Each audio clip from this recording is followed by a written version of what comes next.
No longer Jew nor Greek, no longer slave nor free, no longer male and female. I begin with what is usually considered to be a pleasant biblical passage with universalizing potential, with the potential to aggregate humans of various kinds, various races, ethnicities, gender, social, and legal status. I do so to show the problems of biblical interpretation and the problem of geographical imaginaries, because this famous passage from Paul's letter to the Galatians soon moves into a troubling geographical imaginary. Now Hagar is Mount Sinai in Arabia and corresponds to the present Jerusalem, for she is in enslavement with her children. But the other woman corresponds to the Jerusalem above. She is free and she is our mother. I hope for this essay on the ethics of interpretation, a term borrowed from feminist biblical hermeneutics, to be useful in exposing the dangers of mobilizing the Bible in present-day politics and everyday life, particularly the mobilization of the Bible to imagine a Jerusalem above and one below, the danger of biblical interpretations that fuel geographical imaginaries of a holy land that is simultaneously here and there, imaginaries that erase Palestine. I speak about the dangers of using the Bible because, sadly, the utopian possibilities that can also be gleaned from the Bible, the cancellation of debt, the sharing of goods, the release of captives, the end of sorrow, the transformation of the body, these are not usually interesting to those in power.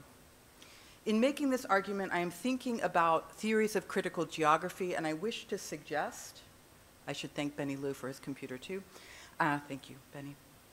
I wish to suggest that Catherine McKittrick's arguments in Demonic Grounds, Black Women, and Cartographies of Struggle provide a useful framework. Influenced by prison abolitionist and geographer Ruth Wilson Gilmore and by philosopher Sylvia Wynter, McKittrick states, I want to suggest that geographies of domination be understood as the displacement of difference, wherein particular kinds of bodies, one by one, are materially, if not always visibly, configured by racism into a hierarchy of human and inhuman persons that in sum form the category of human beings. She continues, geographic domination then is conceptually and materially bound up with racial, sexual displacement and the knowledge power of a unitary vantage point.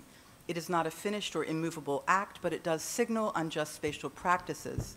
It is not a natural system, but rather a working system that manages the social world. It's meant to recognize the hierarchies of human and inhuman persons and reveal how this social categorization is also a contested geographic project. Her book pushes the reader to notice the falsely naturalized geographies and the way in which they also divine the human from the non-human. McKittrick does this largely in the context of North American and transatlantic slave trade, and to study and to find ethical resources in Black women's experience of space. This may seem irrelevant for our purposes of focusing on Gaza and Palestine, but I would suggest that it's deeply relevant. I speak from my own location of culpabilities, the United States, forged in and by slavery and anti-Blackness, a nation which employs and re-employs the Bible and geographies of erasure and imagined geographies of Holy Land, which also allow for the dehumanization of Palestinians.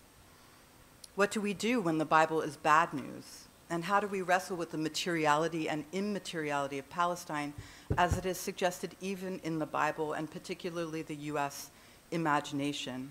I focus on these themes because I write as a Lebanese American Protestant, as a New Testament scholar, and as someone steeped in the privileges of whiteness and entangled with US empire. What follows will emphasize the US, the problems of New Testament, racialized geographies, transnational malfeasances and solidarities, and finally, a Lebanese Melkite bishop whose life might encapsulate some hope for Christian solidarity. I'm sorry, I was on the wrong slide there. So Galatians. Galatians 3:28, likely a pre-Pauline baptismal formula, reads, there's no longer Jew nor Greek, no longer slave or free, no longer male and female, for all of you are one in Christ Jesus. This letter has often been read as offering a glimpse of a colorblind, race-transcending, universalistic Christianity. Yet few read further to the one explicitly named allegory within the Christian Testament, which contrasts the Jerusalem above and that below. Hagar from Mount Sinai bears children for enslavement. She is the present Jerusalem. The other woman corresponds to the Jerusalem above. She is free and she is our mother. Paul writes confidently. These two women produced two children who are different in substance, flesh versus spirit.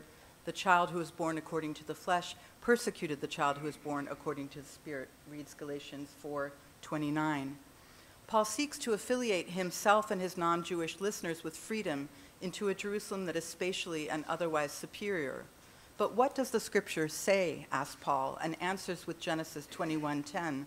Drive out the enslaved woman and her child, for the child of the enslaved will not share the inheritance with the child of the free. We know that other roughly contemporaneous Jewish communities enact utopian possibilities, rejecting ideas of enslavement in their community order. I'm thinking particularly of Philos Therapeutai. Yet in the allegory of Galatians, enslavement is not challenged, despite the utopian ring of no longer enslaved or free. This has been critiqued in Denise Kimber-Buell's book. Those who have spoken powerfully on the problematics of Genesis 4 are unsurprisingly African-American interpreters of the Bible, particularly Renita Weems and Dolores Williams, who have seen how these verses support an ideology and a theology which casts out the enslaved woman and her son, which leave Hagar behind as the daughter of the free woman is celebrated. The black woman, standing in the lineage of transatlantic slavery, is cast out with her child to fend for herself, as in this quotation from Dolores Williams. This is a passage against which one should defend oneself. This passage participates in the slave ideologies of the Roman Empire and ends brutal on the side of a freedom that depends on enslavement in its logic. Some argue that this is mere metaphor, yet enslavement, manumission, and the status of free permeated the social, legal, and economic institutions and relations of the Roman world.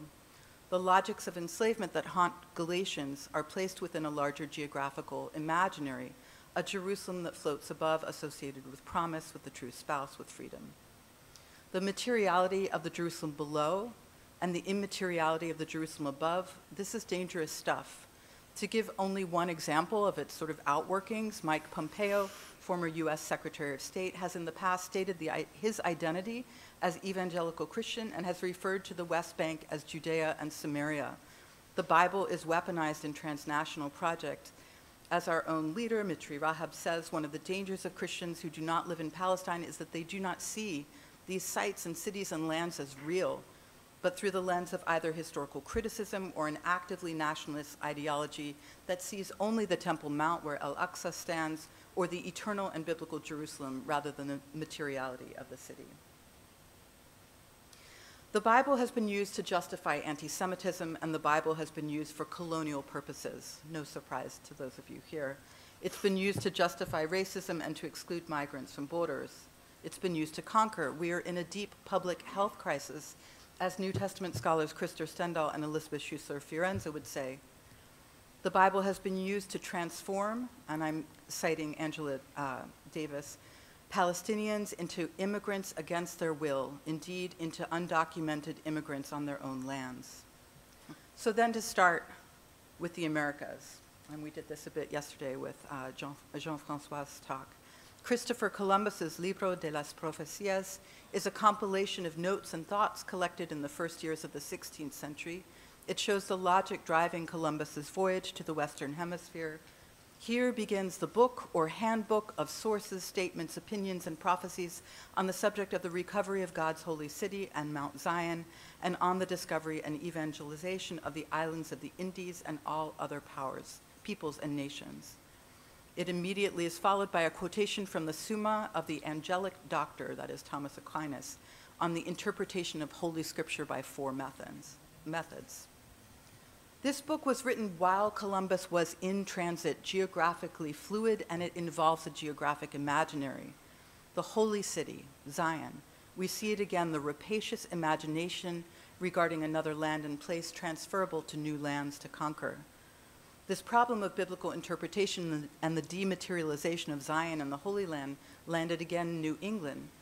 In 1630, traveling toward North America, John Winthrop used the Sermon on the Mount to think of America as a city upon a hill. In the 19th century New England, the president of Williams College, Mark Hopkins, saw in the hills of Brookline outside Boston an echo of Mount Zion. At the beginning of the 18th century, John Danforth declared in the Massachusetts Assembly, "Let Israel be the evidence of the doctrine and our glass to view our faces in."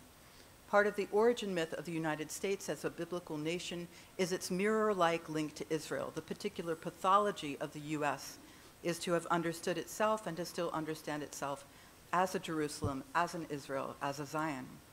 Sometimes this link is more physically manifest. In the 19th century US, Jerusalem was visible in a panorama by Frederick Catherwood that came to New York that involved a multi-sensory experience of being there. Sometimes it has been literally built within the United States. Here at the Chautauqua Assembly in Western New York, the Palestine Park. And here in 1955 in Connecticut, a Holy Land USA Park established. And more recently in the hot and humid climes of Florida, the now closed Holy Land Experience Park very near Disney, with multiple crucifixions of Christ per day and a Christian storyline that takes the Jewish temple as its backdrop. The idea of Zion was crucial to the origins of the Church of the Latter-day Saints, thus Zion National State Park. And the U.S. has not lost its interest in hosting the Holy Land. The Museum of the Bible in Washington, D.C. offers a reconstruction of a village in the Galilee, and except for Shabbat, includes a Jew copying a scroll for viewers. These fantasies of owning a Holy Land, fueled by Orientalism and by Christian supersessionism, and as in Yi-Jan Lin, my colleague's forthcoming book, Immigration and Apocalypse, this includes a racialized idea of the city of Jerusalem in which the immigrant is cast out as a dog and the diseased are cast out. These are instantiations of biblical interpretation for persuasion and profit. The U.S. manifests unholy desires for the Holy Land, born of Christian Zionism, a phenomenon that arose, as Naim Atik points out, before political Zionism and driven by Christian interpretations of Revelation and speculations about what was necessary to bring about the coming of Jesus. This is a pathology rooted in a particular understanding of the Bible, and that understanding, while it appears to love the Holy Land, to be philo-Semitic, if you will, has its own racist roots, particularly in the anti-Semitism of early 20th century Judaism. So my field of New Testament studies has long been dominated by historical critical method, scholarly trends and tools developed in the late 19th century to mid-20th century, especially in Germany. Susanna Heschel's archival work in her book, The Aryan Jesus, traces the shameful history of the Institute for the Study and Eradication of Jewish Influence on the German church life. It officially opened the celebration at Wartburg Castle on May 6, 1939, with pastors, theologians, and laity in attendance.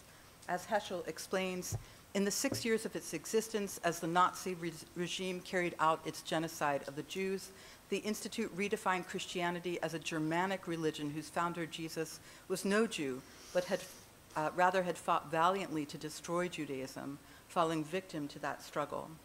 Germans were now called upon to be victors in Jesus' own struggle against the Jews, who were said to be seeking Germany's redestruction. Theologically, this institute was meant to signify a new Reformation, completing what Luther had begun. The names of those involved in the institute are well known to New Testament scholars. They're still cited in our literature, sometimes without acknowledgement of the dangerous context in which their work emerged. This anti-Semitism, which long predates the institute, is grounded in a racialized and racist thinking that has theological roots not only in the Holocaust, but also in ideologies of white supremacy in the United States. Black theologian and critic J. Cameron Carter states, "My fundamental contention is that modernity's racist imagination has its genesis in the theological problem of Christianity's quest to sever itself from its Jewish roots." He continues, "With the gulf enacted between Christianity and the Jews, the racial, which proves to be the racist, imagination was forged." He summarizes this under the shorthand phrase, the theological problem of whiteness. This theological problem of whiteness, ironically, undergirds not only anti-Semitism, but also anti-Blackness, also anti-Palestinian thought and action. Christian biblical interpretation is potentially supersessionist, racist, dangerous. As Krister Stendahl wrote, biblical theology suggests a hermeneutic suited for the public health task of theology that is a hermeneutic of suspicion, by which the non-desirable side effects or even effects of the biblical material can be discerned and counteracted. but such a task requires the honesty of not prettying up the original, that is, admitting that biblical texts have problems as well as promise. I focus on the US imagination of the Holy Land for several reasons, because it marks the culpability and involvement beyond the borders of the Holy Land, of Palestine, the Middle East. The US is guilty in its involvements in sending weapons, but also in its production of biblical interpretation.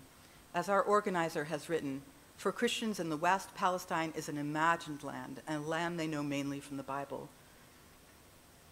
End quote. This imagination is dangerous. This Bible can be weaponized. We are seeing, however, a new geographical imaginary in the United States in which the tents of Gaza are materialized on the campuses of US universities. These solidarities know or sense the theological problem of whiteness. I want to conclude by pointing to more such transnational solidarities embodied in the life of an Arab religious leader of the 20th century, Archbishop Joseph Raya. Joseph Marie Raya was born in 1916 in Zahle, Lebanon, educated there in Paris and in Jerusalem. Ordained as a Melkite priest in 1941, he served in Jerusalem, Zahle, Cairo, from which he was deported for defending the rights of women. He was sent in 1949 to the US, first to serve as assistant pastor in New Jersey, and then in Birmingham, Alabama in 1952. There he argued for the use of vernacular English in services, creating a storm of resistance from his local cardinal and ultimately acceptance from the Pope. During his time in Birmingham, he marched at Selma, helped build a Montessori school aimed at educating black children, and endured beatings from the KKK. In 1968, he was consecrated as archbishop and appointed to the see of Akka, Haifa, Nazareth, and all of Galilee. The techniques he learned in the US South seemed to have served him well. He lobbied the Israeli government to provide similar ID cards to all Israeli citizens rather than a separate one marking Arab identity.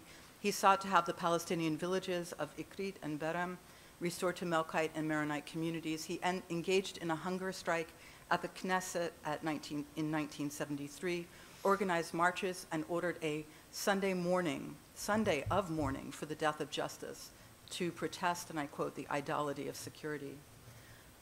I want to pause for a moment at this poignant phrase, the idolatry of security.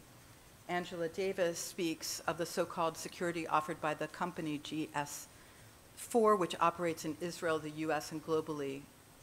G4S, represents the growing insistence on what is called security under the neoliberal state and ideologies of security that bolster not only the privatization of security, but of imprisonment, of warfare, and the privatization of healthcare and education. Involved in the control of immigrants and in the prison industrial complex, this company has, and I quote her again, insinuated itself into our lives under the guise of security. This transnational malfeasance is a claim to security that limits and harms the lives of racialized others. It makes Palestinians vulnerable in their homeland. Raya, back to Archbishop Raya, also chastised Christians for hating Jews and, quote, modified liturgical text to eliminate anti-Semitic phrases. He offended his own Christian community by selling church land to peasant Muslims. He's quoted as saying, "My role today is to create peace, love, and understanding between my people, Christian or Muslim, and Jews in Israel." In 1974, he resigned from the see of Akka and retired to Madonna House in Canada. But in 1987, he assumed pastoral responsibility in Marjayoun, Lebanon. There, in a diocese ruined by the Lebanese civil war, full of internal Lebanese Christian refugees, he distributed land to families, raised funds for the poor, reconstructed grammar and high schools and youth centers, and guided the planting of olive trees. And he writes about love and divinization. The human body is the most precious gift God can offer beside God's own self. We saw his glory in the naked body of a baby. For Christians, human flesh is a present and a reward, a divine instrument by which God saved and divinized the whole universe. And he continues, this is our divinization.